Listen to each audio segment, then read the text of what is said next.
The Super Chunk, which is new in Super Grouper 5, was designed to accommodate stage shows where you have large chunks of video and audio. In these kind of environments with so few ad edits, it really doesn't make sense to run the Super Grouper. But with the Super Chunk, instead of moving across the sequence horizontally, it actually moves up and down the sequence, first subbing out the video and then the audio. However, unlike the Super Grouper, it'll only do one chunk at a time. Let me show you.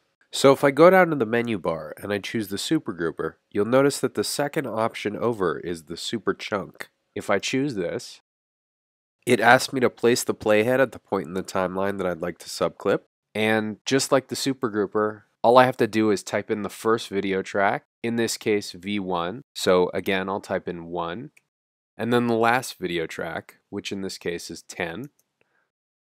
And for my ISO audio, my first track is 3, and my last track is 24.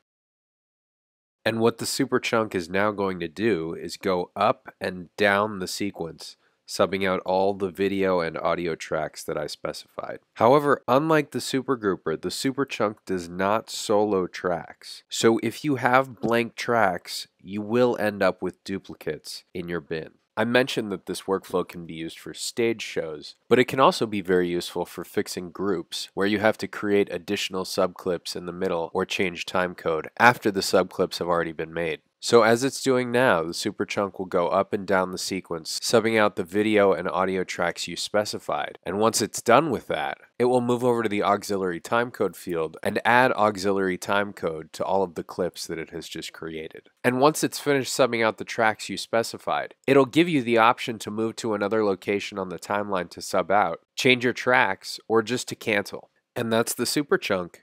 If you have any questions, feel free to contact me, and I hope you enjoy using it.